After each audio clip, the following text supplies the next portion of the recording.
That night as my son yelled, "Get out, Mom. My fiancé doesn't want you here," in front of 200 guests, I understood there are words you never forget and never forgive. My name is Victoria. I am 57 years old, and this is the story of how a wedding destroyed a family, but also saved my life. It was the most anticipated day. We had been planning everything for months. The ranch garden was full of white flowers. The band had been playing since sundown. The tables had linen cloths I'd embroidered myself during nights of insomnia. Everything seemed perfect. My son Ethan was marrying Olivia, that girl with the light eyes and cold smile, who appeared 2 years ago and changed everything. I wore the royal blue dress my mother had worn at my own wedding. I styled my hair in an elegant bun. I wanted to look dignified, appropriate for the mother of the groom. When I arrived at the reception hall, Olivia saw me. She didn't speak directly. She whispered something in Ethan's ear, and he walked toward me with quick steps, his jaw clenched. I knew that looked the same expression he wore as a boy when he'd done something wrong but didn't want to admit it. "Mom," he began, lowering his voice. "Olivia says your dress is stealing the spotlight, that the blue is too flashy."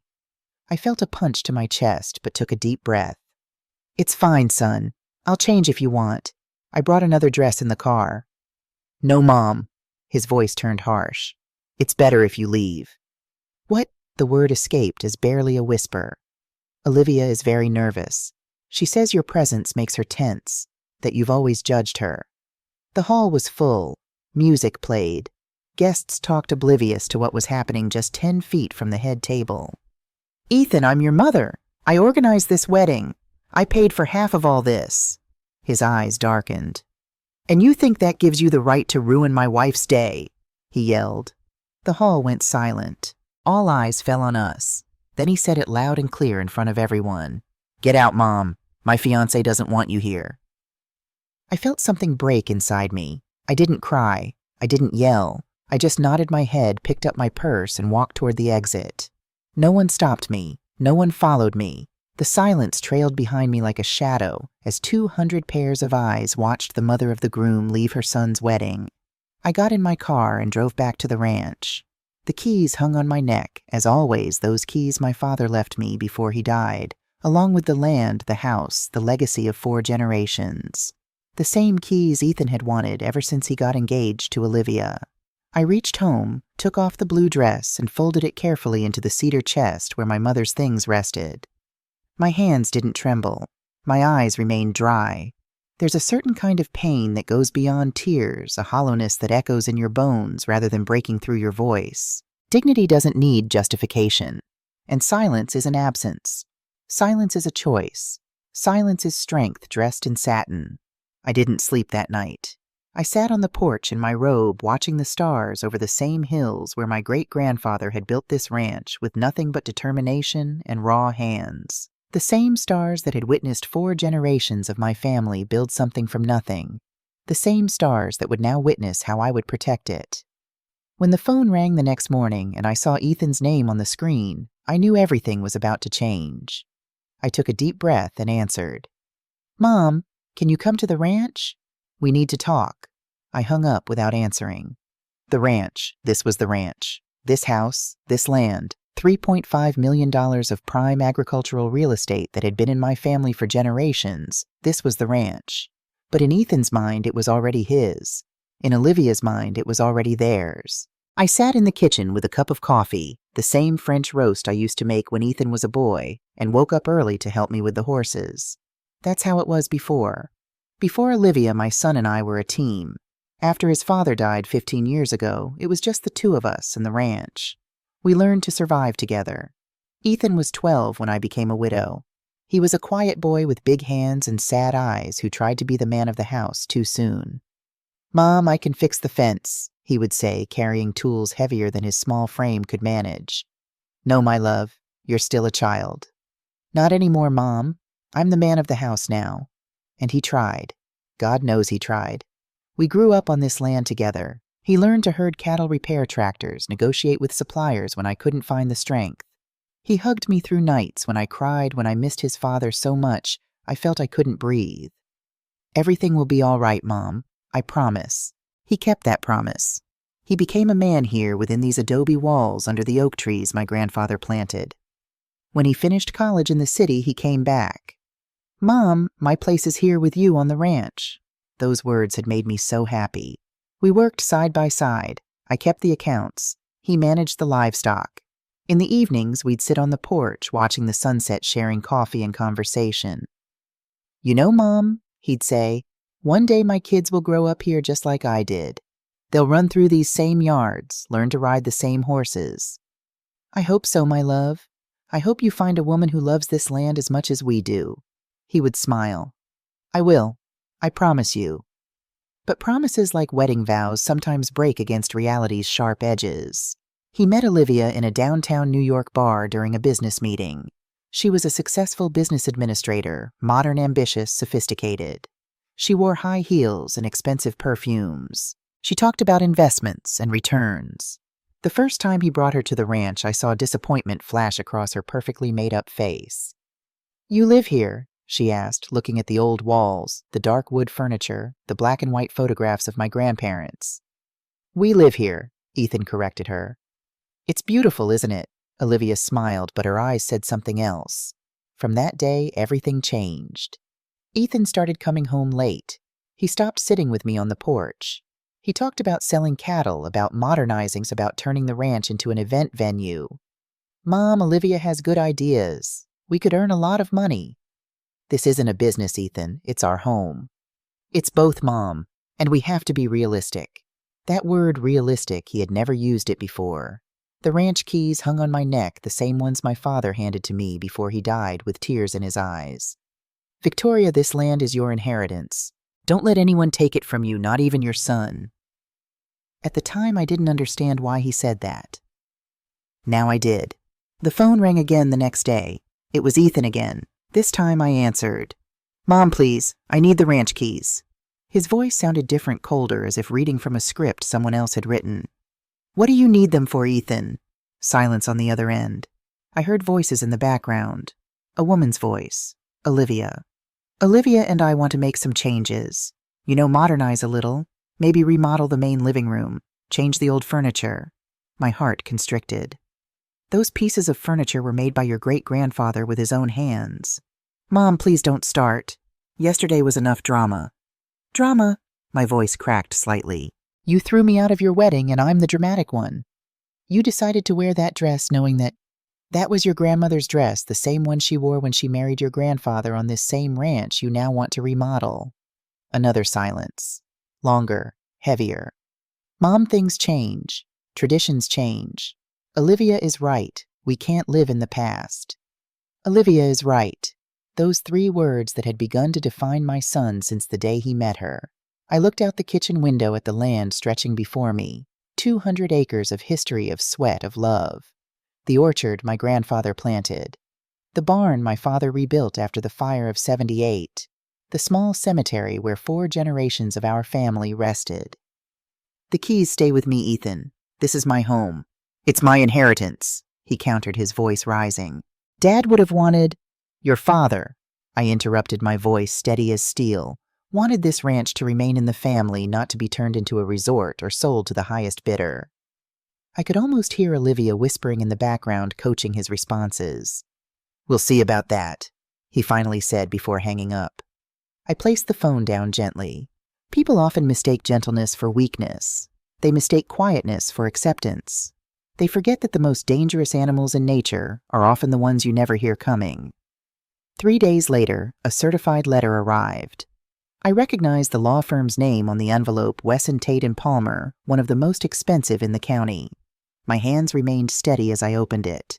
Ethan and Olivia were suing me for control of the ranch. The legal language was cold and impersonal. A plaintiff alleges that the defendant is no longer capable of managing the property effectively. Request transfer of deed and property rights. Deteriorating conditions of the estate. Deteriorating conditions. I looked around at my immaculate home at the ranch that generated a steady $185,000 annual profit at the new irrigation system I'd installed just last year, at the healthy herd of 150 cattle grazing peacefully on green pastures. I folded the letter carefully and placed it in the desk drawer where I kept important documents. Then I picked up the phone and dialed a number I hadn't called in years. "James Miller's office." This is Victoria Sullivan. I need to speak with James, please. Tell him it's Robert Sullivan's widow. James had been my husband's attorney and friend for 30 years. He was now in his 70s, but still practicing. If anyone could help me navigate this betrayal, it would be him. Victoria. James's warm voice came through the line minutes later. It's been too long. I'm afraid I'm not calling with good news, James. I rarely get those kinds of calls in my profession. What's happening? I explained the situation without emotion, as if reciting facts about a stranger's life. The wedding, the dress, the demands for the keys, the lawsuit. James listened without interrupting. When I finished, silence hung between us for a moment. Victoria, I need to ask you something, and I need you to be honest with me. Is there any truth to their claims? Have you been having trouble managing the ranch? The ranch made $185,000 in profit last year, James. The cattle are healthy. The crops are thriving. I replaced the irrigation system myself. I've kept every receipt, every record, every tax document in perfect order for 15 years. As I suspected, this isn't about your capability. It's about the land. It's about Olivia. She sees dollar signs where I see history. Come to my office tomorrow at 10. Bring all your financial records, the deed to the property, and your husband's will. We're going to fight this, Victoria. Thank you, James. One more thing, Victoria. How are you really? I considered the question. How was I betrayed, heartbroken, angry? All of those, yet somehow none of them captured the strange calm that had settled over me. I'm still here, I finally answered. I'm still standing. That's what Robert always loved about you. He said you were like the oak trees on your property roots, too deep for any storm to uproot. After hanging up, I walked to the small office off the main living room. I unlocked the cabinet where I kept all the ranch documents. Everything was meticulously organized, 15 years of financial records. Tax returns, improvement projects, cattle lineage charts, crop rotation schedules. I gathered what I needed for tomorrow's meeting. Then I went to the bedroom to the hidden safe behind the painting of the ranch that Robert had commissioned for our 10th anniversary.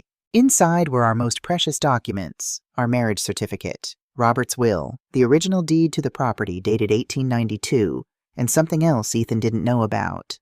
Robert had been more foresighted than I realized. Besides the ranch, he had left me with investment accounts worth $1.2 million and an insurance policy worth another $800,000. For rainy days, he'd said. I'd never touched that money, allowing it to grow while living comfortably on the ranch's income. The next morning, I dressed carefully in a tailored navy suit, professional, dignified, strong. The ranch keys hung around my neck on their simple leather cord. They weren't just metal. They were a statement, a boundary, a declaration. James's office was in the old part of town, a Victorian building converted into professional spaces. His secretary, a woman about my age, greeted me with sympathy in her eyes. News traveled fast in small towns. He's expecting you, Mrs. Sullivan. Go right in. James stood as I entered, his tall frame slightly stooped now with age, but his eyes as sharp as ever. His office smelled of leather-bound books and coffee. The walls were lined with legal tomes and framed certificates, including his law degree from 1975. Victoria, please sit down. I took the leather armchair across from his desk and placed my documents on the polished wooden surface between us. Before we start, I want you to know something. James leaned forward, his voice serious. Robert was my friend. I promised him I would look after you if you ever needed help. I intend to keep that promise.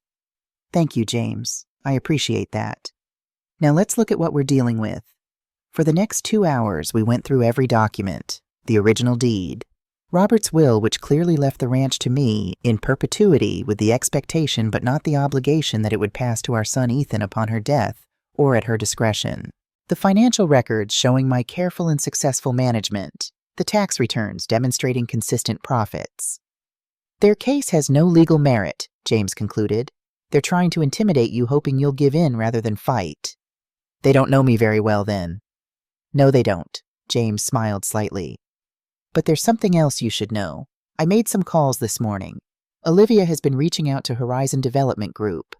My breath caught. Horizon was known for buying historic properties and turning them into luxury resorts or condominiums. You think she wants to sell the ranch? I think that's exactly what she wants, and I doubt Ethan knows the full extent of her plans. A coldness settled in my stomach. It wasn't just about changing furniture or modernizing. It was about erasing my family's legacy completely. What do we do now? We respond to the lawsuit with a counter-filing. We present evidence of your sound management. We request a dismissal. And he hesitated. And what, James? And we prepare for this to get ugly. Family lawsuits usually do. I nodded my hand instinctively, going to the keys around my neck. I've lived through worse, James. I buried my husband at 42. I raised a son alone. I ran a ranch that men said I couldn't manage. I'm not afraid of ugly. I know you're not, Victoria. That's why we're going to win. As I drove back to the ranch, I noticed a car I didn't recognize parked by the entrance gate, a sleek black SUV with tinted windows. I slowed down, watching as two figures emerged, Ethan and Olivia. They were taking photographs of the property, gesturing toward the main house, then the barn, then the open fields. I pulled over just before reaching them, observing from a distance. Olivia wore high heels that sank into the soft earth as she walked, making her stumble occasionally. Ethan held a tablet, making notes or perhaps showing her plans. They hadn't noticed me yet. I could have confronted them. I could have demanded they leave. Instead, I watched as they treated my home like a piece of merchandise, already dividing it in their minds, already erasing the history seated in every acre. After they left, I walked the property, slowly touching the rough bark of the oak trees my grandfather planted, running my fingers along the weathered wood of the fence posts my husband had set. Every inch of this land held memories, held stories, held the sweat and dreams of my family. That evening, as I sat on the porch watching the sunset paint the hills gold, my phone rang. An unfamiliar number. Mrs. Sullivan, this is Elena from Horizon Development Group. We received your property information from your son and daughter-in-law, and we're very interested in discussing potential opportunities with you. My grip tightened on the phone. I'm afraid there's been a misunderstanding. My property is not for sale. Oh, the woman sounded confused. But Mrs. Olivia Sullivan assured us, my daughter-in-law's name is Olivia Matthews Sullivan. I am Victoria Sullivan. The ranch is in my name alone, and as I said, it is not for sale. Not now. Not ever. I see. I apologize for the confusion. After hanging up, I sat motionless, watching the last rays of sunlight disappear behind the mountains. So it was true. They weren't just trying to take the ranch from me. They were already making arrangements to sell it. The next morning brought another certified letter. This time it was a notice of a hearing date 2 weeks from now. The legal process was moving quickly, too quickly. I called James immediately. They've requested an expedited hearing, he confirmed after I told him. And I think I know why. I've been doing some digging into Olivia's finances. She's in debt, Victoria. Significant debt. How is that possible? She has a good job. A good job and expensive tastes. Designer clothes, luxury vacations, a new car every year. And something else, she's been making large investments in a resort development in Florida. She needs capital, and she needs it soon. The pieces were falling into place. The rushed wedding, the sudden interest in the ranch, the expedited hearing. This wasn't just about controlling the property. It was about liquidating it as quickly as possible. What should we do? Prepare. Gather witnesses who can testify to your sound management of the ranch. Take current photographs showing its excellent condition. And this is important. Secure all your valuable personal items. If they're desperate enough to sue, they might be desperate enough to take matters into their own hands. That night I couldn't sleep. I walked through the house, touching the furniture my ancestors had built, the photographs they had taken, the quilts they had sewn. Each item told a story of my family's connection to this land. Each item was a thread in the fabric of who we were. I remembered my father's words again. Don't let anyone take it from you, not even your son. He had known somehow that this day might come. Not necessarily with Ethan, but with someone. Land like this, beautiful, valuable, historic, would always attract those who saw its worth only in dollars. A week passed. I continued managing the ranch as always, but now I documented everything with photographs and detailed notes. I met with the foreman Miguel, who had worked for our family for 20 years. Mrs. Sullivan, the men and I have heard what's happening, he said, his weathered face serious. We want you to know we stand with you. Thank you, Miguel. That means more than you know. This land, he gestured to the fields around us. It's special. Your family has always treated it with respect, treated us with respect. These developers, they don't care about the land or the people who work it. Word had spread throughout the small community. The next day, I received a visit from Maria Gonzalez, who owned the local diner where ranch hands gathered for breakfast. "Victoria, everyone in town is talking about the lawsuit. Is there anything we can do to help?" Just knowing I have support helps Maria. "You know I've been serving breakfast to ranchers for 30 years. I've seen properties change hands, seen developers come in with big promises. It never ends well for the community." More visitors came in the following days, neighbors, friends, business owners from town. Each offered support, shared information, promised to attend the hearing if needed. I hadn't realized how deeply connected I was to this community, how many lives intersected with mine through the ranch. The day before the hearing, I received another call, this time from a blocked number. "Mrs. Sullivan, this is Richard Kane from Horizon Development. I wanted to speak with you directly about your property. Mr. Kane, as I told your colleague, my ranch is not for sale. Perhaps you haven't been informed of the figures we're discussing. We're prepared to offer $5.7 million for the property." My heart skipped. That was significantly more than the ranch's market value. "That's very generous, Mr. Kane, but money isn't the issue." "Mrs. Sullivan, with all due respect, everything has a price." "Not everything, Mr. Kane. Not history, not legacy, not home. I understand sentiment, but consider what you could do with that kind of money. You could live comfortably anywhere you choose." "I already live comfortably where I choose, Mr. Kane, on land that has been in my family for 4 generations. No amount of money will change my mind." After hanging up, I called James to tell him about the conversation. "This confirms what we suspected," he said. "They've already negotiated a sale contingent on gaining control of the property. The expedited hearing makes even more sense now." "Will this help our case?" "It certainly doesn't hurt. It shows clear intent to dispose of the property rather than preserve it as a family legacy." That night, I sat at my kitchen table with a cup of tea, reviewing the documents James and I had prepared for tomorrow's hearing. The ranch accounts showing consistent profits, photographs of improvements made over the years, statements from local businesses about the ranch's positive impact on the community, letters from agricultural experts praising the sustainable practices we'd implemented. I was as prepared as I could be, yet anxiety still gnawed at me. Not fear of losing, I believed in our case, but sadness at what had already been lost. The relationship with my son, the dreams we had shared, the trust that had been broken. The grandfather clock in the hallway, another family heirloom, chimed 10 times. I gathered the documents into my briefcase and headed upstairs to try to sleep. As I passed Ethan's old bedroom, now a guest room, I paused. So many memories lived within those walls. Bedtime stories, childhood illnesses, teenage confidences, adult conversations. How had we gone from that closeness to opposing sides in a courtroom? I opened the door and entered the room, switching on the small lamp by the bed. Everything was as it had always been, the bookshelves filled with novels and agricultural textbooks. The desk where he had studied the walls decorated with photographs of horses he had trained.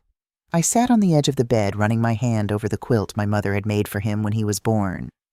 On the nightstand stood a framed photograph I hadn't looked at in years, Ethan at 12, sitting on a horse beside his father. Both were smiling. Both looked so alive.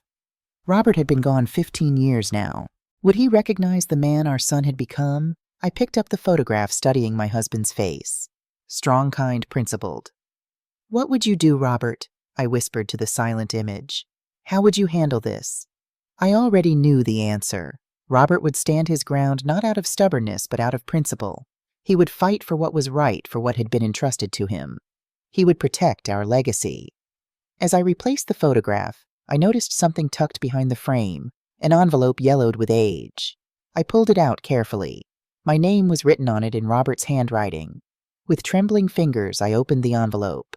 Inside was a letter dated just weeks before his death.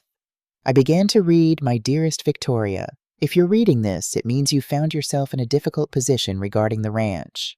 I've always feared this day might come, though I prayed it wouldn't. Land like ours attracts those who see its value, but not its worth. There's a difference. Value can be calculated in dollars. Worth is measured in heritage, in stewardship and love. I've watched you love this land as I have, as my father did, as his father did before him. You understand its worth beyond its value. Not everyone will. Perhaps even our Ethan might someday see it differently. That's why I left the keys with you, not as a symbol of ownership, but of responsibility. You are the guardian of something precious, something that was here before us and should remain after us. Stand firm, my love. Protect what we built. Protect what generations before us built. Do not let anyone, family, friend, or stranger, convince you that money equals worth. I am with you always, even when it seems you stand alone. All my love, Robert. Tears blurred my vision as I folded the letter and held it to my heart. After 15 years, it was as if Robert had reached across time to strengthen me for exactly this moment. His words crystallized everything I had been feeling but struggled to articulate. Value versus worth. It was the perfect distinction. I slept peacefully that night, the letter under my pillow, the keys around my neck. Tomorrow would bring challenge, perhaps pain, but also clarity. I knew where I stood. I knew what I was protecting. And I knew I was not alone. The morning of the hearing dawned clear and bright. I dressed carefully in a simple charcoal suit that conveyed seriousness without ostentation. My hair was neatly arranged, my makeup minimal but precise. The ranch keys hung visible around my neck, not as provocation, but as statement. James met me on the courthouse steps. "Are you ready for this, Victoria?" I touched the letter in my pocket, thinking of Robert's words. "I've been ready for 15 years, James. I just didn't know it." As we walked into the courtroom, I saw them, Ethan and Olivia, sitting at the plaintiff's table with their attorney, a young man in an expensive suit. Olivia wore a cream-colored dress that looked straight from a designer boutique. Ethan wore a suit I'd never seen before, one that made him look like a stranger. Our eyes met briefly. I searched for any sign of the boy I'd raised, the man who had promised to honor his father's legacy. I found nothing but cold determination. The bailiff called the court to order. The judge, an older woman named Eleanor Gardner, entered and took her seat. "Sullivan versus Sullivan," she announced, looking over her glasses at both tables. "An unfortunate name for a case. Family against family." And so it began, the formal legal battle for my home, my heritage, my life's work. Their attorney spoke first, painting a picture of an aging widow unable to properly manage a large agricultural enterprise, of a son concerned for his inheritance being mismanaged, of a property deteriorating under my care. Each word was a small cut, precise and painful. I remained outwardly calm, my face a mask of dignified composure. Inside, I held tight to Robert's distinction, value versus worth. When it was James's turn, he methodically dismantled their arguments with evidence, financial records showing consistent profits, photographs documenting improvements, testimonials from agricultural experts praising the ranch's management. He introduced statements from community members about the ranch's positive impact on the local economy. He presented Robert's will with its clear language, leaving the property to me in perpetuity. "Your Honor," James concluded, "this case isn't about Mrs. Sullivan's capability to manage the ranch. The evidence clearly shows she has done so exceptionally well for 15 years. This case is about Mrs. Sullivan's daughter-in-law's desire to sell the property to developers for a quick profit." Olivia visibly stiffened. Ethan looked at her in surprise. "That's a serious allegation, Mr. Miller," Judge Gardner said. "Do you have evidence to support it?" "Indeed we do, Your Honor." James presented the communications from Horizon Development, including the $5.7 million offer and evidence of Olivia's financial difficulties. The judge reviewed the documents carefully, her expression growing increasingly concerned. "Mr. Wesson," she addressed the opposing attorney, "would you care to respond to these allegations?" The young attorney conferred quickly with Ethan and Olivia, their whispered conversation becoming increasingly heated. "Your Honor, my clients were merely exploring options to maximize the property's potential. No final decisions about selling have been made." "Is that so?" The judge turned her attention to Ethan and Olivia directly. "Mr. Sullivan, were you aware of these communications with Horizon Development?" Ethan's face registered genuine shock. He looked at Olivia, then back at the judge.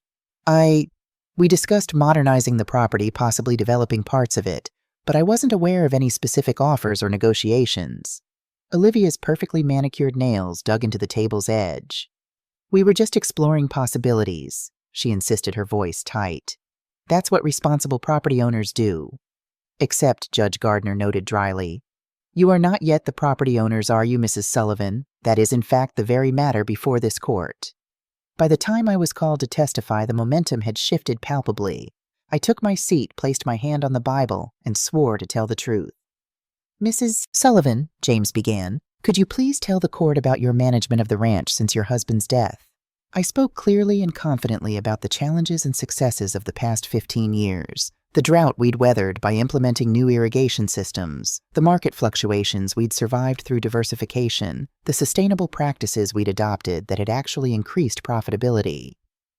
"And what are your intentions for the ranch's future?" James asked. I touched the keys at my neck. "To preserve it as my husband and his ancestors would have wanted as a working ranch, as a family legacy, as a valuable part of this community. Eventually, to pass it on to my son when he understands its true worth beyond its monetary value." When the opposing attorney cross-examined me, he focused on my age, on occasional health issues, on the physical demands of ranch management. "Isn't it true, Mrs. Sullivan, that at 57 you find the physical aspects of ranch work increasingly difficult?" "I have excellent hired help for the physical labor, Mr. Wesson.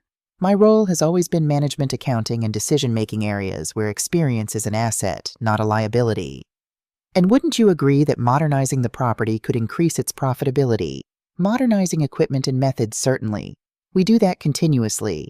Erasing its history and character to turn it into another generic resort, that would not be modernization.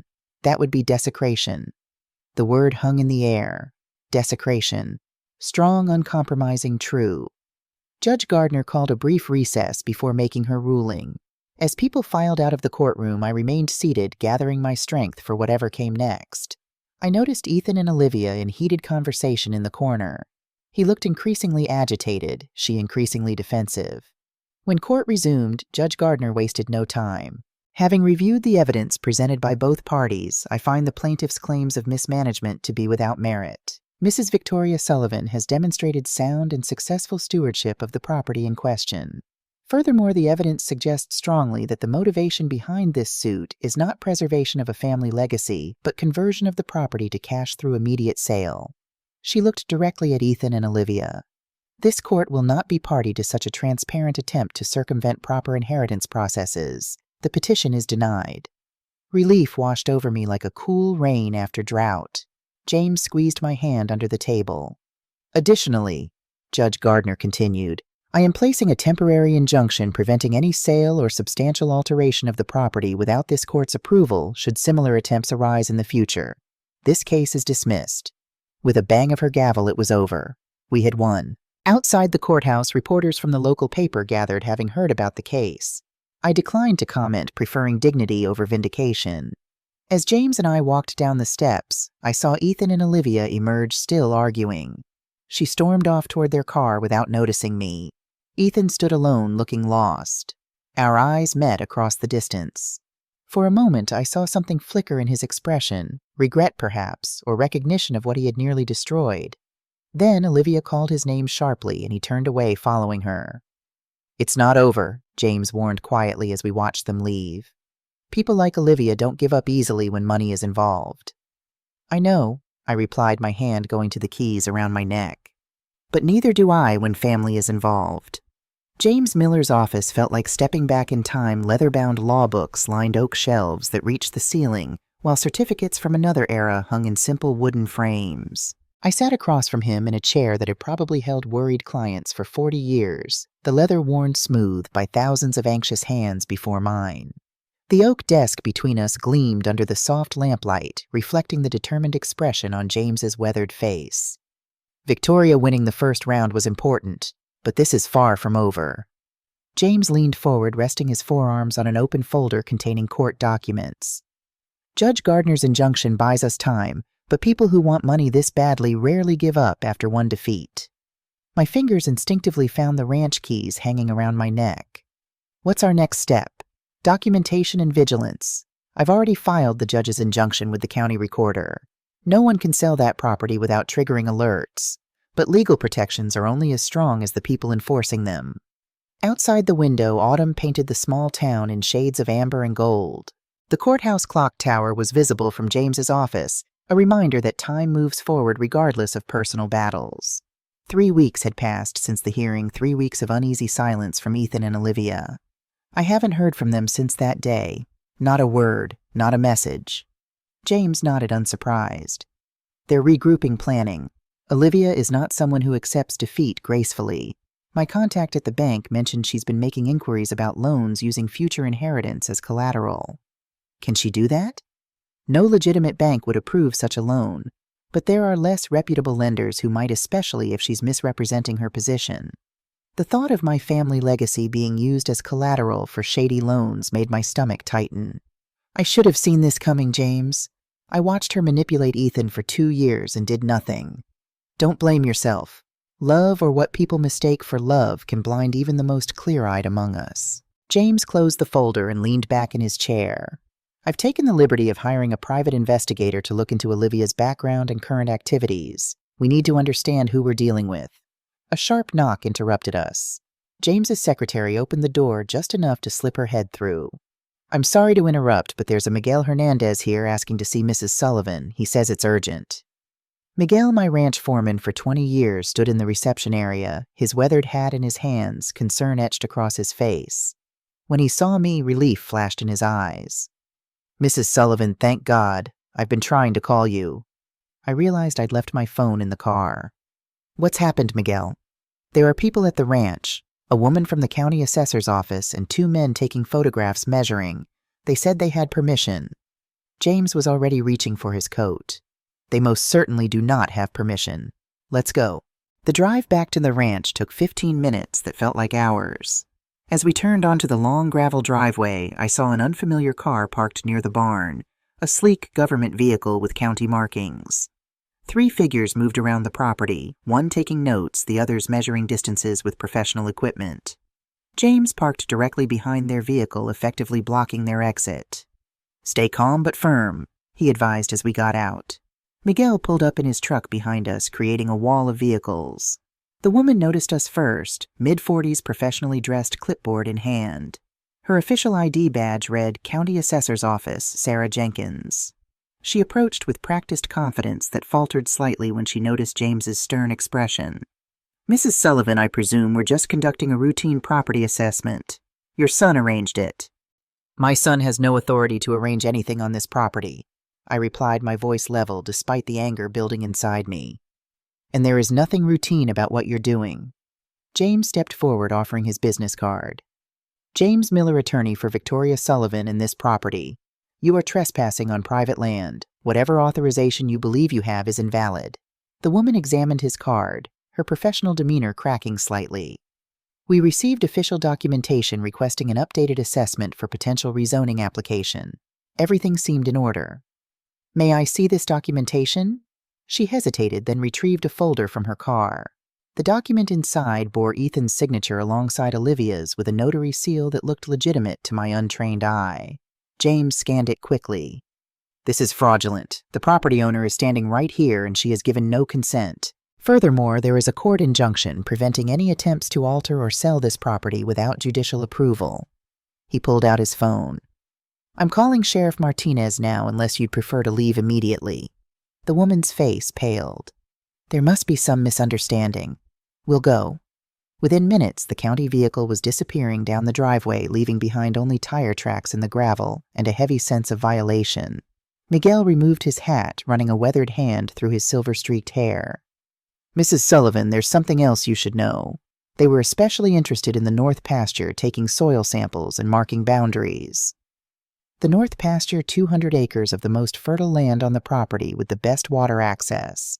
Perfect for development. Thank you for alerting us, Miguel. Please let me know if anyone else shows up claiming to have permission. After Miguel left, James examined the fraudulent document more carefully. This notary stamp belongs to Patricia Dawson in Cedar Creek. I know her, she wouldn't knowingly participate in fraud. So they forged it. Or misled her about what she was notarizing. Either way, this crosses the line from civil dispute to potential criminal activity. James's expression hardened. I'm filing a police report and we're getting a restraining order. That evening, I sat on my porch watching darkness claim the land. The security company James had recommended would install cameras tomorrow, another layer of protection against those who saw my home as merely an asset to be acquired. The violation I felt went beyond legal concerns. It was as if someone had tried to steal not just property, but memory itself. The ranch stretched before me, generations of my family's work absorbed into every acre. The orchard where my grandfather had taught me to tell when peaches were perfectly ripe. The creek where my husband and I had picnicked as newlyweds. The fields where Ethan had learned to ride his first horse. How could anyone think this was just land to be bought and sold? A vehicle's headlights appeared on the distant road turning onto my driveway. I tensed, ready to call the sheriff, but then recognized Ethan's truck. For a moment I considered not answering, letting him face a locked door, as I had faced a courtroom. But curiosity, or perhaps maternal hope, won out. He parked but remained in the vehicle for several long minutes before finally emerging. Even from the porch I could see the slump in his shoulders, the hesitation in his step. This was not the confident man who had stood beside Olivia in court. This was someone who had lost his way.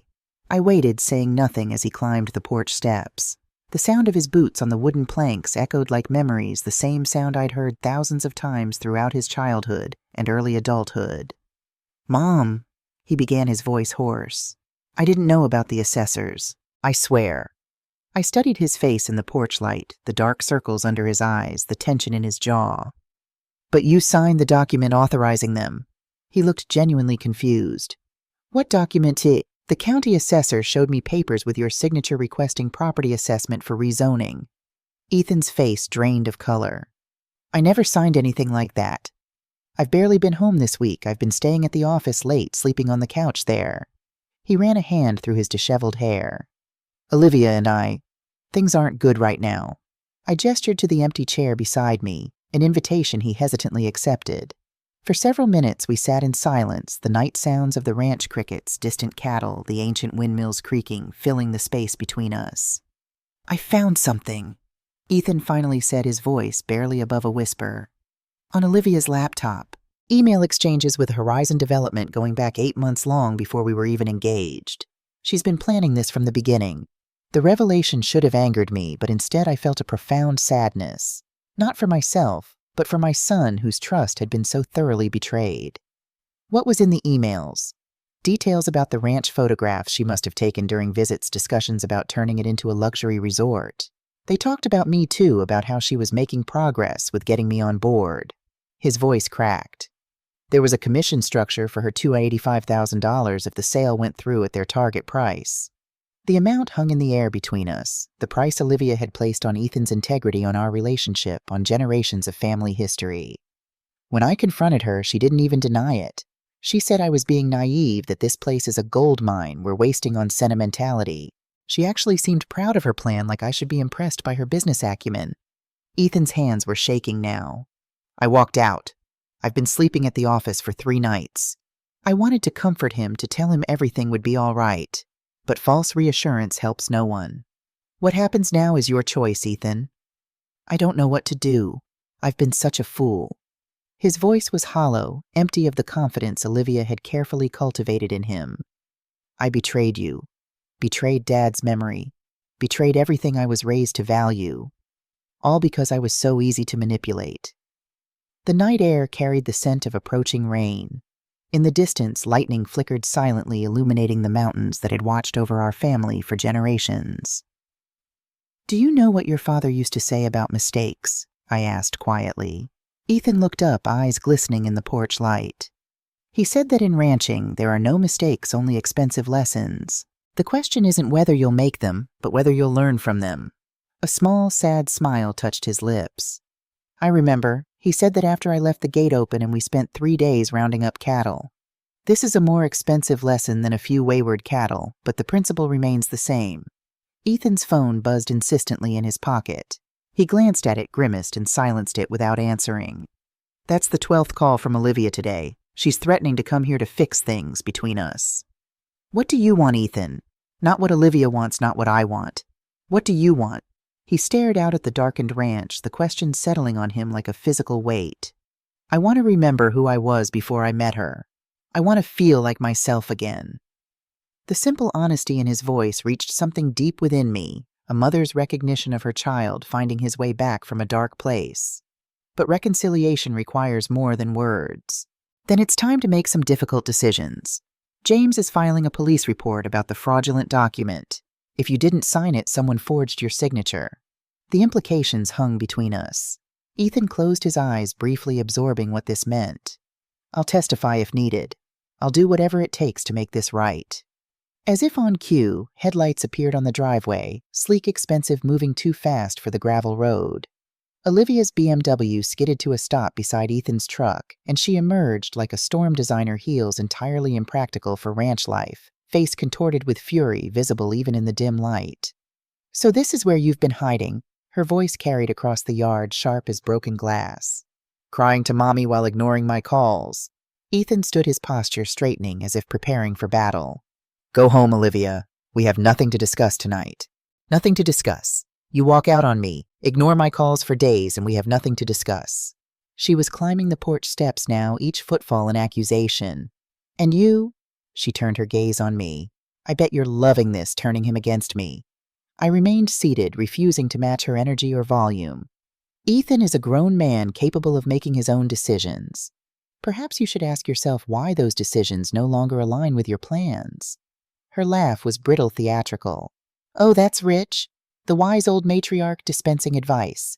Tell me, Victoria, have you told Ethan about the investigation?" Ethan turned to me, confusion crossing his features. "What investigation?" I maintained eye contact with Olivia, refusing to be baited. "I have nothing to hide.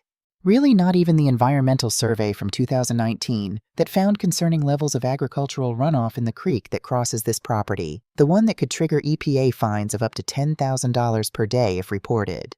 Olivia's smile was triumphant. "Horizon's researchers are very thorough. They find everything." The accusation landed like a physical blow.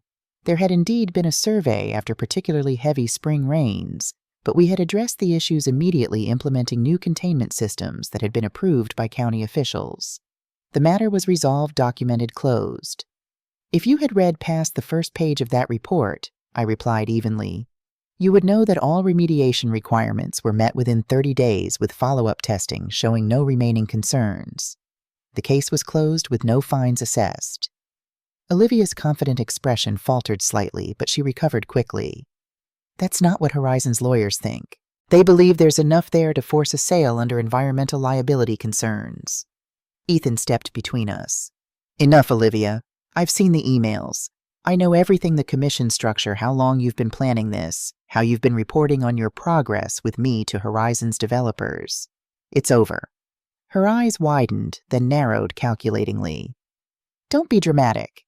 It was just business research exploring options.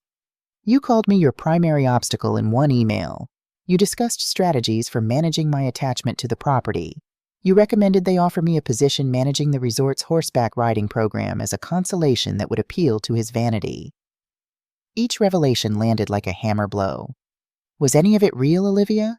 Any of it at all? For a moment, her carefully constructed facade cracked, showing something cold and practical underneath. "We could have had everything, Ethan. Money, position, a real life instead of this." She gestured dismissively at the ranch around us. "Museum to the past. We still can. Just come home and we'll figure this out together." "This is home. It always has been." Ethan's voice had found its strength again, resonant with certainty. "I want you gone. From the house, from my life." Olivia stared at him, calculation visible behind her eyes. "You're making a mistake. A very expensive mistake." "No," he replied quietly. "I already made the expensive mistake. Now I'm fixing it." Her gaze shifted to me, something dangerous flickering in her expression. "This isn't over, Victoria. Horizon wants this property and they're going to get it. If not through Ethan, then through other means. Threats won't change anything. This land is not for sale, not today, not tomorrow, not ever." She laughed, the sound devoid of humor. "Everyone has a breaking point. I just need to find yours." With that, she turned and stalked back to her car, gravel crunching under her impractical heels. The BMW's engine roared to life, and she sped away, leaving behind only dust and lingering tension. Ethan's shoulders sagged as if he'd been holding up an immense weight. "I'm sorry, Mom. I had no idea she would go this far." Few people reveal their true nature until circumstances demand it. I rose from my chair, feeling every one of my 57 years in my bones. "You should stay here tonight. Tomorrow we'll talk to James about what happens next." That night I slept fitfully, waking often to check that the doors were locked, that the ranch was secure. Old houses speak at night, wood settling wind finding ancient pathways through walls, memories restless in darkened rooms. Tonight the ranch seemed especially vocal, as if warning of approaching storms. Morning arrived with golden light streaming through my bedroom window and the distant sound of voices outside. I dressed quickly and went downstairs to find Ethan already up coffee made, talking with someone on the porch. Through the window, I recognized Sheriff Martinez's uniform. "Morning, Mrs. Sullivan," the sheriff greeted as I stepped outside. "I was just telling Ethan here that we had a report of suspicious activity near your north fence line last night. One of my deputies spotted a vehicle parked on the county road around midnight, 2 individuals with flashlights moving across your property." "Did they catch them?" "No, ma'am. By the time the deputy circled back, they were gone. But he did get a partial plate." The sheriff consulted his notebook. "Vehicle registered to Horizon Development Group." Ethan's face darkened. "Trespassing now. I've increased patrols in the area," Sheriff Martinez assured us.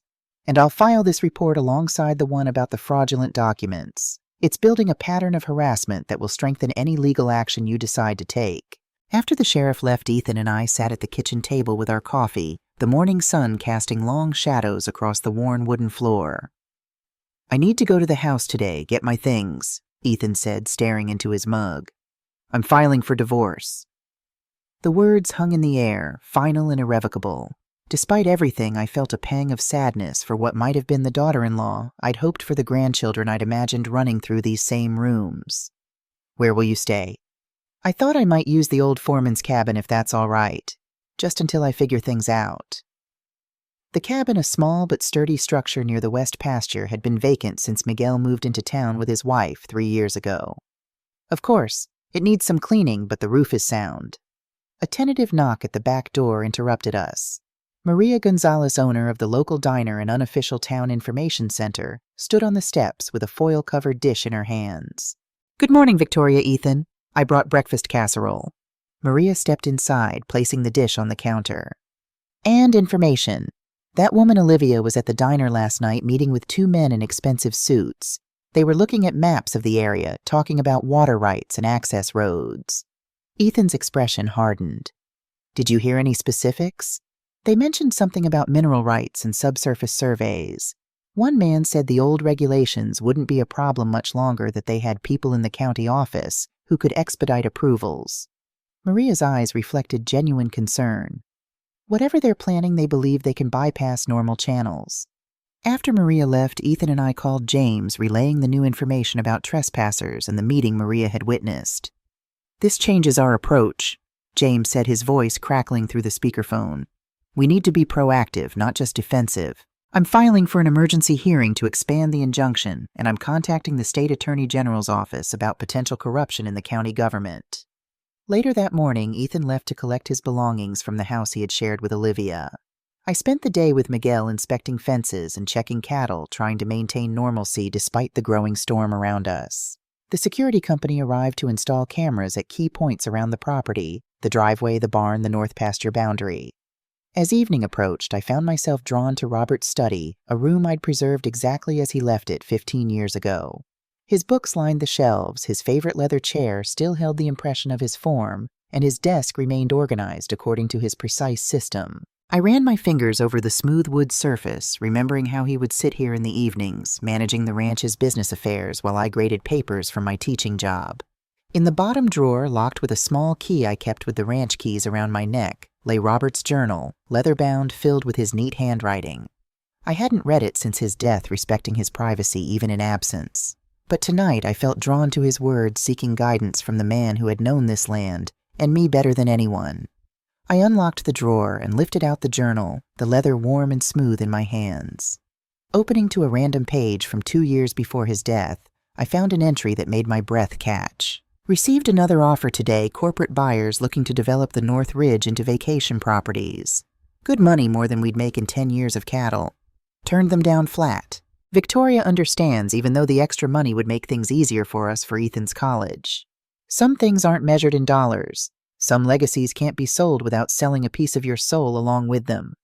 His words reached across time, strengthening my resolve.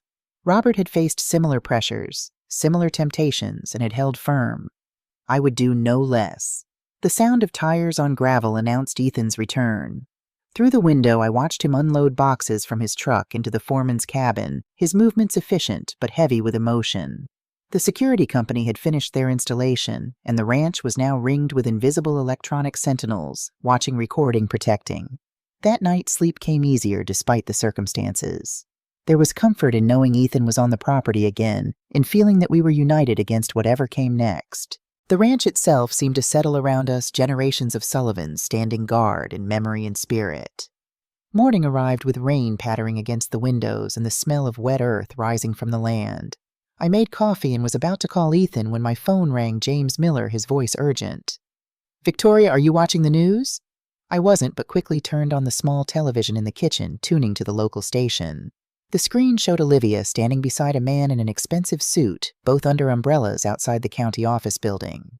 The caption identified him as Richard Kane, CEO of Horizon Development Group. Concerned about potential environmental violations that have been systematically covered up, Olivia was saying to a cluster of microphones. My husband and I tried to address these issues internally, but were met with resistance. That's why we're announcing today that Horizon Development is filing a formal complaint with the EPA, requesting immediate investigation of Sullivan Ranch for ongoing Clean Water Act violations. The camera shifted to Kane, his expression professionally concerned. "Our company believes in responsible development that protects natural resources while creating economic opportunities. When Mrs. Sullivan brought these concerns to our attention during preliminary discussions about the property, we felt obligated to act." Preliminary discussions. My hands gripped the counter edge so tightly my knuckles whitened. They were spinning a complete fiction, casting themselves as environmental saviors while painting me as a polluter. James's voice came through the phone still on speaker beside me. "It's a pressure tactic. They're hoping the threat of an EPA investigation will force you to sell rather than fight. Classic corporate bullying." Ethan burst through the door, rain dripping from his jacket, fury etched across his features. "Have you seen—" I nodded toward the television where Olivia was now fielding questions from reporters, her expression a perfect mask of environmental concern. "This is insane. She doesn't care about the environment. She uses enough hairspray to puncture the ozone layer herself." Despite everything, the comment startled a laugh from me. It was such an Ethan thing to say, the kind of observation he would have made before Olivia, before the lawsuit, before everything changed. James cleared his throat over the speakerphone. "We need to respond quickly but carefully. They're trying to control the narrative. If you speak publicly, they'll twist your words. Let me handle the official response while we prepare our countermove." Our countermove materialized in the form of Helen Reeves, County Environmental Compliance Officer for 15 years, and as it happened, a former classmate of mine. By mid-afternoon, Helen was walking the property with a team of inspectors officially documenting the extensive environmental protections we had implemented over the years. "Victoria, these containment systems go well beyond compliance requirements," Helen noted as we examined the livestock waste management area. "The biofilters, the runoff collection, this is showcase stuff. We actually bring new agricultural inspectors here to see how it should be done." Ethan, who had joined us for the inspection, couldn't contain his bitterness. "Will that matter? Horizon has deep pockets, and Olivia is convincing when she needs to be." Helen's expression was professionally neutral, but her eyes flashed with determination. "Truth matters in my department, regardless of who's paying for the microphones.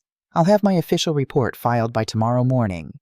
It won't stop them from making accusations, but it will give you documented evidence against their claims." That evening, as rain continued to fall in gentle waves across the ranch, James called with news from his contacts at the county offices. Horizon has applied for preliminary development permits for a project they're calling Sullivan Ridge Resort and Spa, 180 luxury units, a golf course, equestrian center, the works. They're moving forward as if acquisition of the property is a foregone conclusion. How is that even possible? They don't own the land. They're establishing groundwork, greasing wheels. The permits would be conditional upon property acquisition, but by starting the process now, they're creating momentum and relationships with officials who might help pressure you later. Pressure came the next day in the form of a certified letter from a law firm representing Horizon Development, offering to purchase the ranch for $5.7 million to resolve potential environmental liabilities and avoid protracted legal battles. The implied threat was clear sell to us, or we'll bury you in litigation. James advised against any response beyond a simple acknowledgement of receipt. They're escalating, which means they're getting desperate. The environmental angle isn't gaining the traction they hoped for, especially after Helen's report thoroughly debunked their claims. So what's their next move? Ethan asked during our conference call.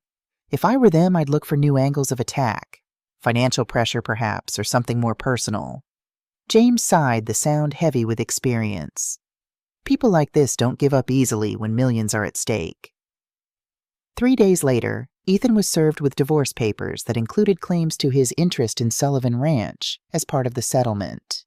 The same day I received notice that the property tax assessment on the ranch had mysteriously increased by 340%, resulting in a tax bill that would be impossible to pay from the ranch's normal operating income. The next morning, local news ran a feature story about the struggle of rural communities to maintain viable economies in the face of resistance to development.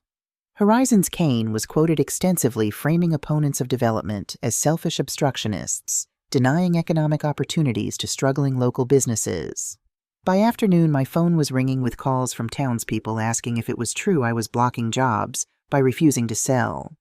Maria reported that opinions in town were dividing, with some supporting us and others swayed by promises of economic growth. "They're creating a narrative where you're the villain," James observed grimly. Classic divide-and-conquer tactics. The pressure continued to mount. Anonymous calls in the middle of the night. Concerned citizens driving slowly past the ranch entrance. A sudden audit notice from the IRS. Each move calculated, coordinated, designed to wear us down. Through it all, we held firm. Ethan fought the divorce claims with a countersuit revealing Olivia's fraud and conspiracy. I appealed the tax assessment with Helen's help, providing evidence that the property's usage and value had not changed. James filed complaints with regulatory authorities about Horizon's tactics, but the toll was becoming evident. Ethan looked more haggard each day, the strain of public attacks from the woman he had married wearing on him visibly. I found myself jumping at unexpected sounds, scanning for threats in ordinary ranch activities. The keys around my neck felt heavier, the responsibility they represented more burdensome. One evening, as autumn deepened toward winter, Ethan and I sat on the porch, watching the sunset paint the mountains gold and crimson. Despite everything, the land remained beautiful, steadfast, worth fighting for. "Do you ever wonder if it would be easier to just sell?" Ethan asked quietly, the question slipping out like a confession. Not that we should just if it would be easier. I considered his question honestly. Easier in some ways, perhaps. The pressure would stop. The fight would end. We'd have money freedom from these daily battles. But we would lose something money can't replace. Not just land, but continuity, connection, the knowledge that some things endure beyond our individual lives. Ethan nodded slowly, watching the fading light gild the pastures where his ancestors had worked, lived, dreamed. "I understand now why Dad left you the keys, not me. It wasn't about trust or capability. It was about recognizing who truly understood what they represented." Those simple words healed something between us that I hadn't realized was still broken. Not just a mother and son reconciling, but two stewards of a legacy recognizing each other's commitment. As darkness fell, Ethan headed back to the foreman's cabin, and I went inside to prepare for bed. The day had been long, the conversation healing but emotionally draining. I was almost asleep when my phone rang Miguel, his voice tense with urgency. "Mrs. Sullivan, there's fire at the north fence line.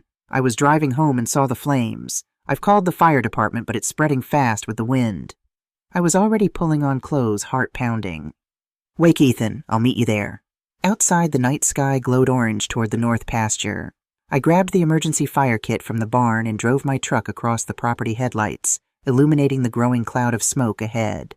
By the time I reached the fence line, Ethan and Miguel were already there with fire extinguishers battling a blaze that had caught in the dry grass and was spreading rapidly toward the winter hay storage. The next hour passed in a blur of smoke, shouted instructions, and desperate effort. The volunteer fire department arrived bringing water tanks and professional equipment. Together we managed to contain the fire before it reached any structures, but nearly 5 acres of pasture were scorched black. As the firefighters packed up their equipment, Sheriff Martinez arrived, his expression grim as he surveyed the damage. "This wasn't an accident. We found accelerant containers just beyond your property line and tire tracks matching a vehicle we've been watching in connection with your previous complaints." "Horizon?" Ethan said the word more accusation than question. "We can't prove that yet, but my deputies are bringing in the vehicle owner for questioning now." The sheriff looked at me directly. Mrs. Sullivan, this has escalated beyond harassment to potential arson. I'm posting a deputy on your property tonight, and I strongly recommend you consider staying elsewhere until we get to the bottom of this. I touched the keys at my neck, feeling their weight, their significance. I'm not leaving, Sheriff. This ranch has stood for 4 generations. It won't fall on my watch not to fire, not to developers, not to intimidation. The sheriff nodded understanding in his eyes. I figured you'd say that. In that case, we'll increase patrols, and I've already called the state police to request assistance with the investigation. That night, with a deputy's car parked at the end of the driveway and the smell of smoke still hanging in the air, sleep was impossible. I sat at the kitchen table with a cup of tea gone cold, staring at Robert's journal open before me. An entry from the last year of his life seemed to speak directly to our current situation. A man from the development company came by again today. This time the offer was higher, and the threats thinly veiled. "Land like this attracts attention," he said, as if I didn't know that, as if my family hasn't been protecting it from attention for 100 years. He talked about progress, opportunity, inevitability. I talked about legacy, stewardship, responsibility. We might as well have been speaking different languages. He sees the land as a commodity. I see it as a trust. He thinks everything has a price. I know some things have only value. Morning arrived with renewed determination and unexpected allies. News of the fire had spread through the community overnight, and by noon over 30 neighbors had arrived at the ranch, some with equipment to help clear the burned area, others with food for workers, all with expressions of support and outrage at the escalating tactics.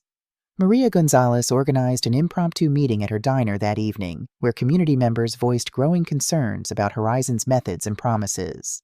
Helen Reeves presented her environmental findings, publicly debunking claims of violations on the Sullivan property, while raising questions about Horizon's own environmental record and other developments. James called with news that the state attorney general's office had opened an investigation into potential corruption at the county level based on evidence we had gathered about suspicious permit fast-tracking and the inexplicable tax reassessment. The tide was turning slowly but perceptibly. Horizon's narrative of economic savior was crumbling against the reality of their tactics. Olivia's credibility diminished with each new revelation about her deceptions. But we knew the fight was far from over. Horizon had invested too much, pushed too hard to simply walk away, and Olivia's pride would not allow her to concede defeat, especially publicly. What we didn't expect was what came next, a direct confrontation that would bring everything to a head for better or worse. The morning after the fire brought a crystalline dawn frost rimming the blackened edges of burned pasture, like nature's attempt to bandage a wound. I stood at the north fence line, surveying the damage in daylight, 5 acres of scorched earth stretching toward the oak grove my grandfather had planted. Deputy Garcia's patrol car remained parked near the main gate, a reassuring presence against the night's violation. Ethan approached across the frosted grass, 2 steaming mugs in his hands. "Miguel says the soil will recover by spring. The fire wasn't hot enough to cause permanent damage." I accepted the coffee, warming my hands around the ceramic. "It's not the land I'm worried about. Land heals. It's the escalation what comes next." Sheriff called. They've got the arsonist in custody. A local guy with a record paid $500 in cash to send a message. Won't say who hired him, but they found Horizon Development brochures in his truck. The information settled like a stone. Attempted destruction of property, endangerment of lives, all for a business transaction. The depth of their determination was becoming clearer, more frightening. James thinks we should file for another emergency hearing, get the restraining order expanded to include Horizon's employees and representatives. Ethan's breath formed clouds in the cold morning air. But that still leaves Olivia. The divorce proceedings are stalled because she keeps changing attorneys, delaying filings. A classic tactic: extend the legal battle until the opponent runs out of resources or will to fight. But they had underestimated the Sullivan capacity for endurance. 4 generations on this land had taught us that persistence often matters more than power. Back at the house, I found 3 messages waiting: James confirming the emergency hearing for tomorrow, Maria reporting that town sentiment had shifted strongly in our favor after news of the fire spread, and an unexpected call from Richard Kane of Horizon Development requesting a private meeting. Ethan's reaction was immediate and vehement. "Absolutely not. It's a trap, another manipulation." Or a recognition that their current strategy has failed. I considered the possibilities, weighing risks against potential advantages. If Kane is ready to negotiate directly, we should hear what he has to say. Not alone, not here. Ethan's protective instincts had returned full force. Only in James's office with witnesses. The meeting was arranged for that afternoon neutral ground at the county courthouse, a small conference room with James, Ethan, and me on one side of the polished table, Richard Kane alone on the other. No assistants, no entourage, just the impeccably dressed CEO with his monogrammed leather portfolio. Kane was older than he appeared in media coverage, mid-60s at least, with carefully maintained silver hair and the confident posture of someone accustomed to getting his way. He opened with practiced charm, expressing deep concern about the arson incident, assuring us that Horizon had no connection to such deplorable tactics. Let's be direct, Mr. Kane. James tapped his pen against his legal pad. Your company has engaged in a coordinated campaign of harassment against my client, including fraudulent documents, trespassing, defamation, and now potentially arson. We have evidence connecting all of these to Horizon employees or representatives. Kane's smile never faltered. Unfortunate misunderstandings and overzealous individuals acting without corporate authorization, I assure you. Which is precisely why I've come personally to clear the air and present a new proposal. He slid a document across the table, a revised offer for the ranch at $7.2 million, significantly above market value, with additional provisions allowing us to retain the main house and 5 acres surrounding it, plus naming rights for the planned resort. We recognize the historical significance of Sullivan Ranch. Our revised vision incorporates that heritage into a development that honors the past while embracing the future. Kane's voice carried the smooth assurance of countless similar pitches. The Sullivan name would live on, the homestead would remain in family hands, and you would both receive substantial compensation. James reviewed the document with professional neutrality, but I didn't need to read the details. The fundamental issue remained unchanged. Mr. Kane, the problem isn't the price or the terms. The problem is that the ranch is not for sale, not at any price, not under any conditions. Mrs. Sullivan, I respect your attachment to the property, but surely you can see that change is inevitable. Development is coming to this region, whether through Horizon or another company. By working with us, you can shape that change, ensure it respects your family's legacy. Ethan leaned forward, eyes fixed on Kane. Let me ask you something. Do you have children, Mr. Kane? The question seemed to catch the executive off guard. I do. A son and daughter, both grown. And if I offered you millions for your family photo albums, for the handwritten recipes your mother passed down, for the watch your father gave you at graduation, would you sell them? Kane chuckled dismissively. That's hardly comparable to a land transaction. It's exactly comparable. This ranch isn't just property. It's our family's story, written in fence posts and barn beams in the grove my great-grandfather planted in the cemetery where 4 generations rest. Some things aren't for sale because selling them means selling pieces of yourself. The simple eloquence of Ethan's words filled me with quiet pride. The corporate executive might have decades of negotiation experience, but he was fundamentally unprepared for opponents who valued legacy over profit. Kane's expression hardened, the practiced charm receding. I had hoped we could reach an amicable arrangement. Unfortunately, it seems we're at an impasse. He collected his portfolio, straightening papers with precise movements. I should inform you that Olivia Matthews Sullivan has approached Horizon with an alternative proposal contingent on the outcome of her divorce proceedings. My soon-to-be ex-wife has no legal claim to Sullivan Ranch, Ethan replied evenly. The property belongs solely to my mother. Perhaps, but Mrs. Matthews Sullivan believes she can establish claim to your interest in the property, which she contends includes future inheritance rights that could be leveraged now. Kane rose, buttoning his suit jacket. Given the complexities involved, litigation could continue for years. Consider carefully whether that's how you want to spend the next chapter of your lives. After Kane departed, we remained in the conference room, absorbing the implicit threat. He's bluffing about Olivia's claim, James assured us. No court would recognize future inheritance as a divisible asset in a short-term marriage, especially given the fraudulent circumstances and documented conspiracy. But they're right about one thing, I acknowledged reluctantly. They can keep us tied up in legal battles indefinitely. They have resources we don't. So do we, Ethan countered. Just not financial ones. We have community history and truth on our side. That evening, the changing dynamics became even clearer. Maria called to report that Horizon's local attorney had reserved the community center for a town meeting, a last-ditch effort to salvage public support for their development plans. Meanwhile, Helen confirmed that the State Environmental Protection Office had opened a formal investigation into Horizon's past projects based on documentation we had provided. The next morning brought another unexpected visitor, Patricia Dawson, the notary whose stamp appeared on the fraudulent documents Olivia had used. The elderly woman waited nervously on my porch, clutching her purse. "Mrs. Sullivan, I came as soon as I found out what happened. That young woman, your daughter-in-law, she brought me documents to notarize, but they weren't what she said they were." Patricia's voice quavered with distress. "She told me they were routine property management forms that you and Ethan had already signed. I never would have stamped them if I'd known." Her testimony proved crucial at the emergency hearing that afternoon, where Judge Gardner expanded the restraining order to include all Horizon employees and representatives. More significantly, she referred the fraud allegations to the district attorney's office for potential criminal charges. "The court takes a very dim view of document fraud," Judge Gardner stated, her gaze moving between James and Horizon's attorney.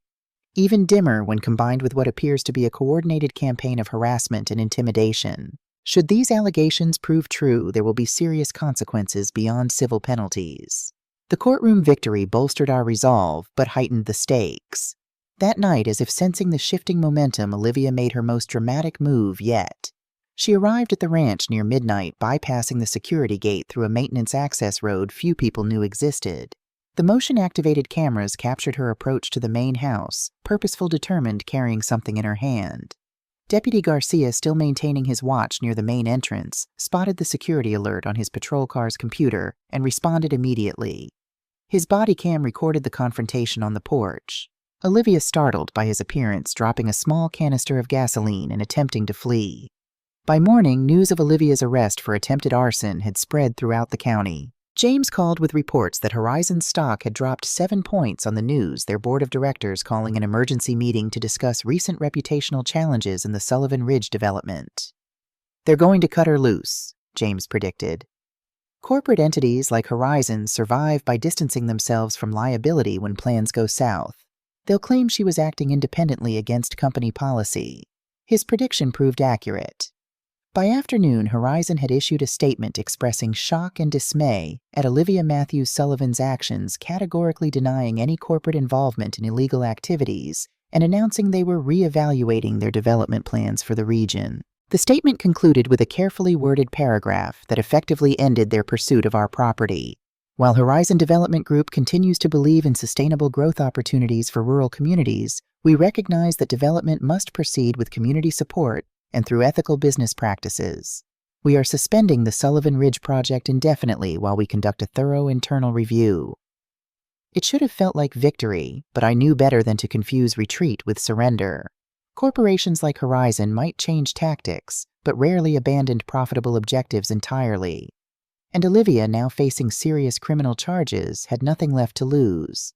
This awareness kept us vigilant even as pressure eased. Ethan continued pursuing his divorce documentation of Olivia's crimes, strengthening his case dramatically. The security systems remained active, Deputy Garcia's patrols continuing through the next week. James worked with his district attorney's office, ensuring all evidence was properly preserved and presented. 2 weeks after Olivia's arrest, the district attorney filed formal charges: attempted arson, conspiracy, document fraud, trespassing, and criminal harassment. The potential penalties included significant prison time, the severity reflecting not just the individual acts, but the calculated pattern of escalation. On a crisp December morning, Ethan received notice that his divorce had been granted by default. Olivia, still in county jail awaiting trial, had finally stopped fighting the inevitable. The judgment explicitly rejected all claims to Sullivan Ranch or any future inheritance, citing the fraudulent nature of respondents' interest in said property. That evening, we sat on the porch despite the winter chill, watching the sunset beyond the western pastures. A sense of cautious peace had settled over the ranch, not victory celebration, but quiet acknowledgement that one battle at least had ended.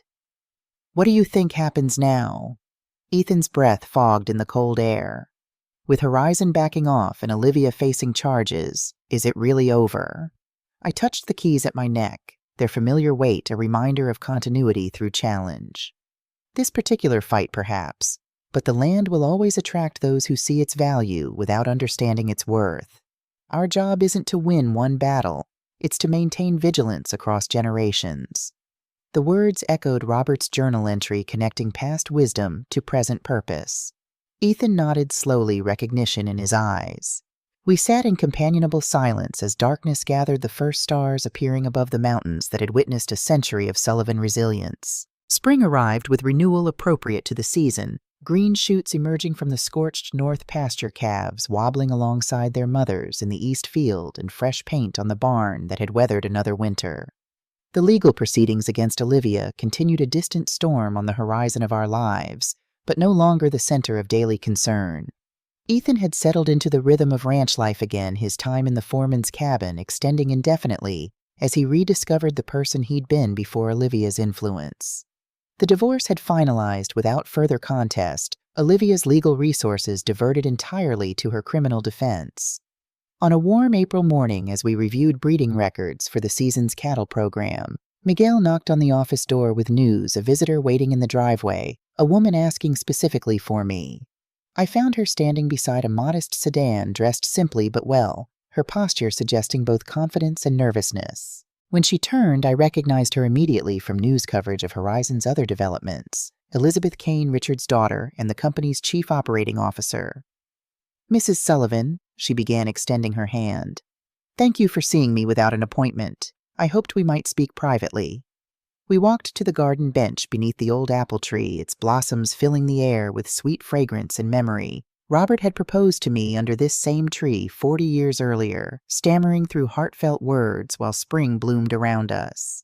Elizabeth Kane seemed to sense the location's significance, her professional demeanor softening as she took in the weathered bench, the gnarled tree, the view across generations of careful stewardship. "I'll be direct, Mrs. Sullivan. I've come without my father's knowledge." The Sullivan Ridge project was his personal initiative, driven by quarterly projections and shareholder expectations. What happened, the tactics employed, those reflect his approach to business, not the company's core values as I envision them. She handed me a business card, heavy stock with embossed lettering. "I'm assuming leadership of Horizon next month. My father is retiring earlier than planned, due in part to the board's concerns about the handling of this situation." The corporate succession drama held little interest for me compared to her purpose in sharing it. "What does this mean for Sullivan Ranch?"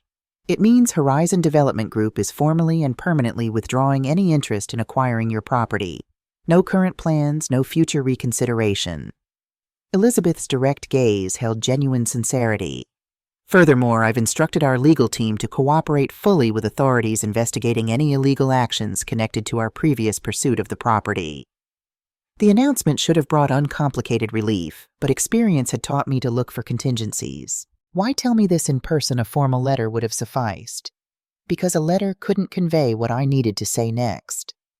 Elizabeth glanced around the ranch, taking in the orchard, the fields, the mountains beyond. "My grandfather built our company on the principle that development should enhance communities, not exploit them. Somewhere along the way, under my father's leadership, that vision became distorted by profit margins and growth targets." She turned back to me, resolution clear in her expression. "What happened here? The tactics, the pressure, the disregard for your family's connection to this land that isn't the company I want to lead. I came to apologize personally and to learn." "Learn?" "About stewardship, about maintaining connection to place across generations." She gestured to the ranch stretching around us. 4 generations on the same land that's increasingly rare in America. I believe there's wisdom in that continuity that could inform how we approach development elsewhere. The conversation continued through the morning, surprising me with Elizabeth's genuine interest and thoughtfulness. She asked about sustainable land management practices, about balancing tradition with necessary change, about maintaining purpose across generational transitions. By the time she departed, something unexpected had formed, not friendship exactly, but mutual respect between women who understood the challenges of protecting legacy in different contexts. Her final words lingered after her car disappeared down the driveway. "Some things shouldn't have a price tag, Mrs. Sullivan. Thank you for the powerful reminder."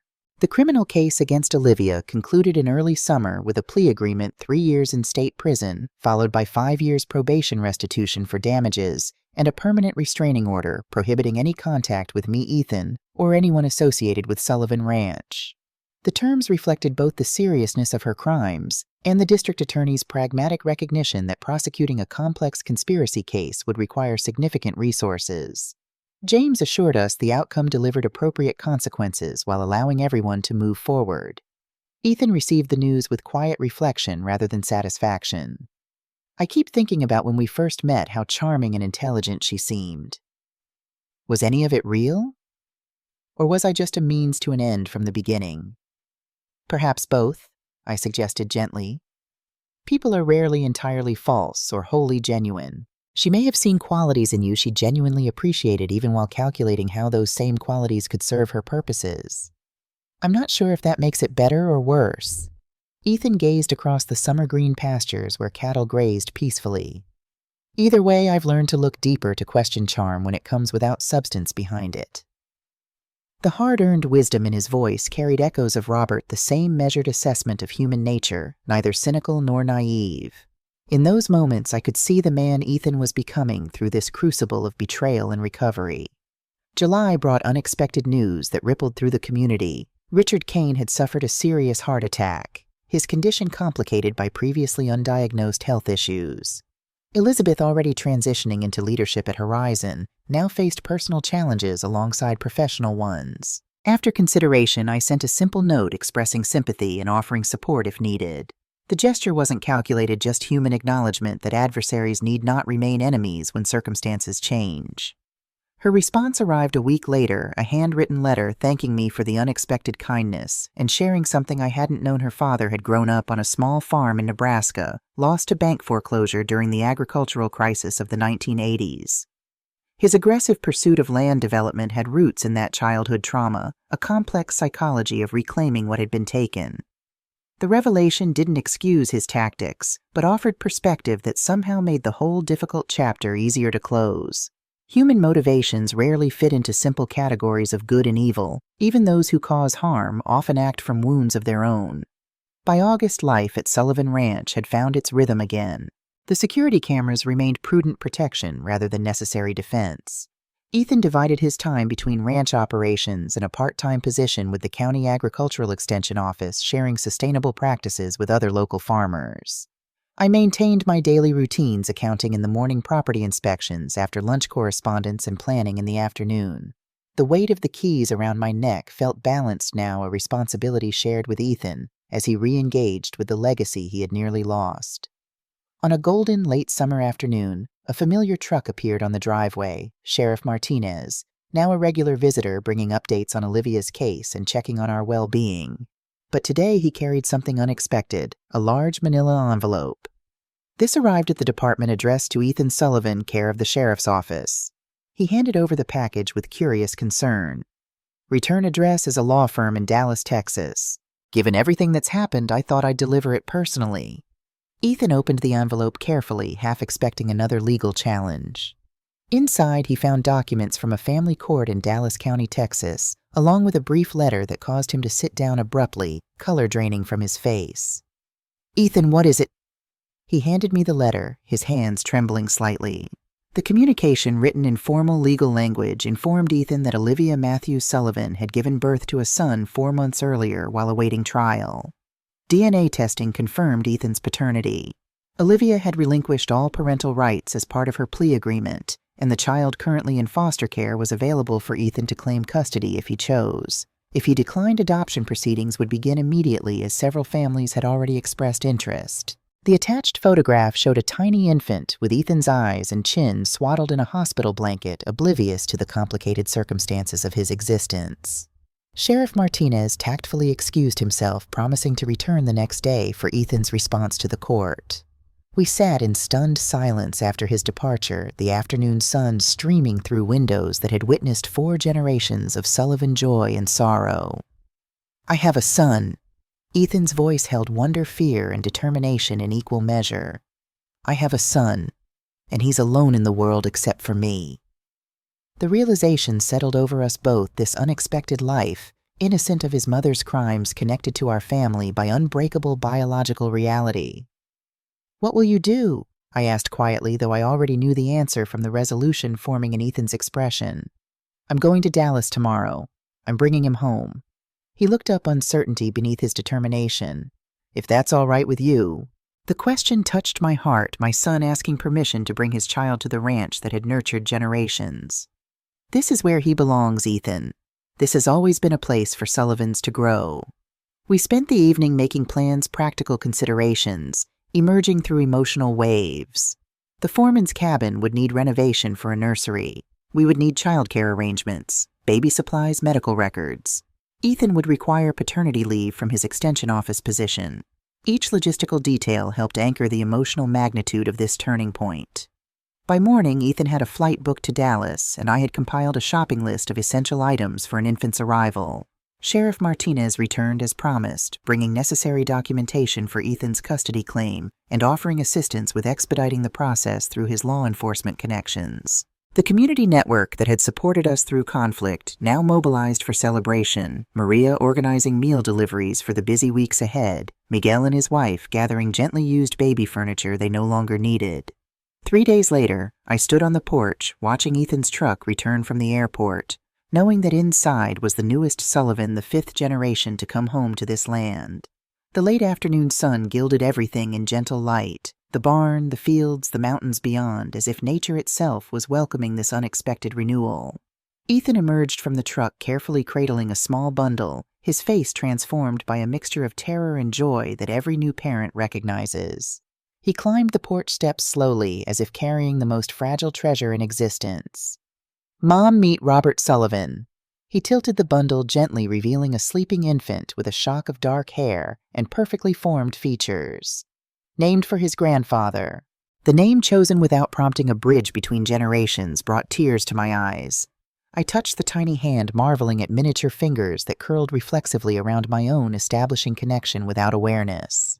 "Hello, Robert," I whispered to my sleeping grandson. "Welcome home." The next 6 months passed in a blur of adjustment and discovery.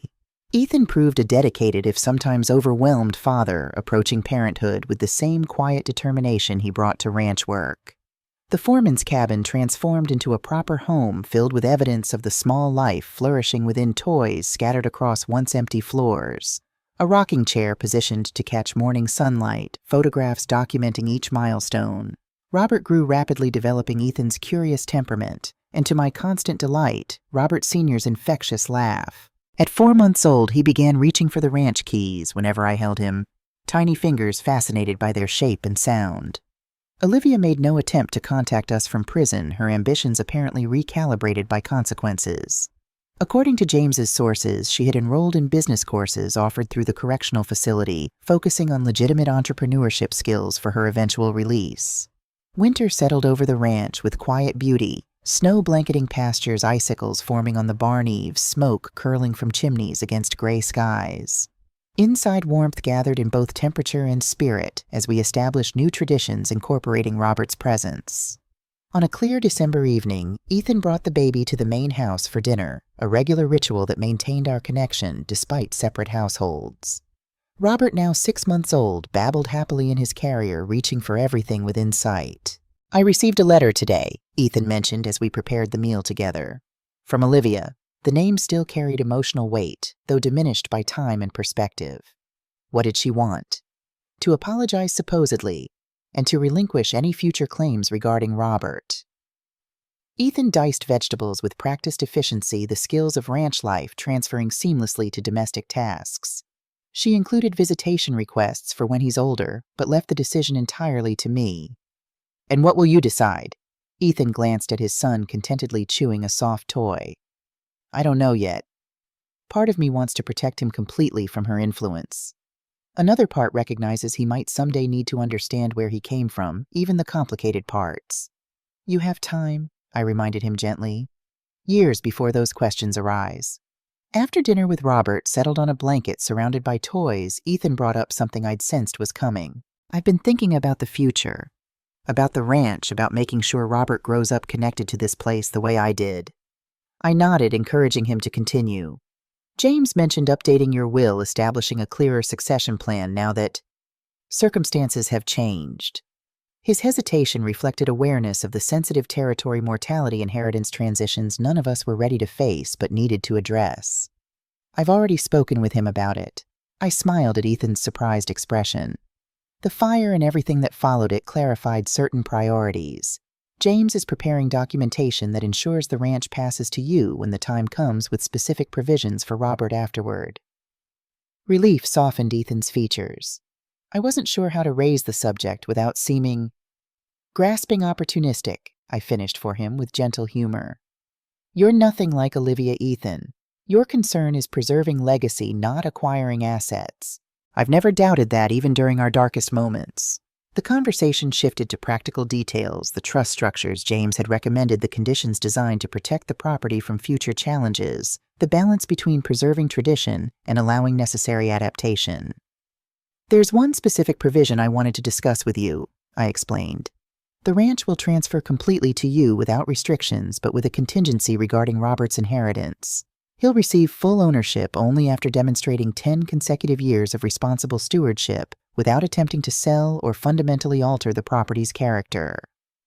Ethan considered this thoughtfully. Teaching him that ownership means responsibility, not just possession.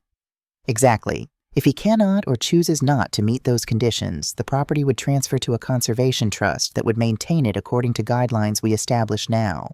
The approach reflected lessons hard-won through recent battles, the recognition that love for the land cannot be assumed but must be cultivated, that values must be demonstrated rather than merely inherited. It's perfect. Ethan watched his son batting happily at colorful toys. Not punitive, but protective. A framework for him to earn what matters most. 5 years passed with the gentle inevitability of seasons turning. The ranch flourished under our joint stewardship, Ethan implementing sustainable innovations while honoring traditional practices. Robert grew from infant to toddler to preschooler, his personality emerging as distinctly his own, Sullivan determination tempered by natural joy, seriousness about tasks punctuated by spontaneous laughter. Olivia completed her minimum sentence and relocated to Dallas upon release, establishing herself in luxury real estate with apparently legitimate success. True to her agreement, she maintained distance from our lives except for formal birthday and Christmas cards addressed to Robert, which Ethan carefully preserved for when his son might want them. On a perfect June morning shortly after Robert's 5th birthday, Ethan brought him to help with the season's first hay cutting, a Sullivan tradition marking a child's growing responsibility to the land. The boy wore miniature work clothes, his small boots freshly polished for the occasion, his face solemn with the importance of his duties. I watched from the porch as Ethan knelt beside his son in the east field, explaining the rhythm of the seasons, the purpose of their work, the connection between effort and reward. Robert listened with complete attention, occasionally asking questions that revealed deepening understanding of the ranch's patterns. The sight carried powerful echoes, Robert Sr. teaching Ethan in that same field, my father instructing me, generations linked by knowledge passed through direct experience rather than abstract instruction. Later, as afternoon shadows lengthened across the property, I joined them for a celebratory picnic beneath the old oak tree. Robert recounted his adventures with childish enthusiasm, each new discovery a source of wonder. Daddy showed me where the creek starts in the rocks, and I helped move the baby cows. Calves, Ethan corrected gently. Calves to the summer field. And I saw a snake, but it was just a good snake that eats mice, not a danger snake. His vocabulary, precise about ranch matters, charmingly imprecise about others, reflected the education he was receiving, knowledge accumulated through daily immersion in the rhythms of the land. As sunset approached, Robert grew quieter, tired from his busy day, but resisting sleep as children do. He climbed into my lap, small fingers reaching for the keys that still hung around my neck. "Grandma, what are these for?" The question had come before, but now he was old enough for a more meaningful answer. "These are the keys to our history, Robert. They open the doors to this house, to the barn, to places your great-great-grandfather built with his own hands." "Will they be mine someday?" His innocent question held no greed, only curiosity about his place in the continuity we'd cultivated around him. Ethan and I exchanged glances over his head, communication flowing between us without words. "Someday," I confirmed. "When you're ready to understand what they truly unlock." Robert nodded solemnly, accepting this answer with the peculiar wisdom children sometimes show. "I'll be careful with them, I promise." As darkness gathered and stars appeared above the land that had witnessed a century of Sullivan promises kept and broken, made and renewed, I felt a profound sense of completion. Not an ending the story would continue long after my part concluded, but recognition of a cycle properly maintained. The keys at my neck no longer felt heavy with solitary responsibility. They had become what they were always meant to be, symbols of connection, rather than ownership, continuity, rather than possession, a tangible reminder that the most valuable legacies aren't things we hold, but traditions we protect and pass forward. "I know you will," I whispered to my grandson already half asleep against my shoulder. "I know you will."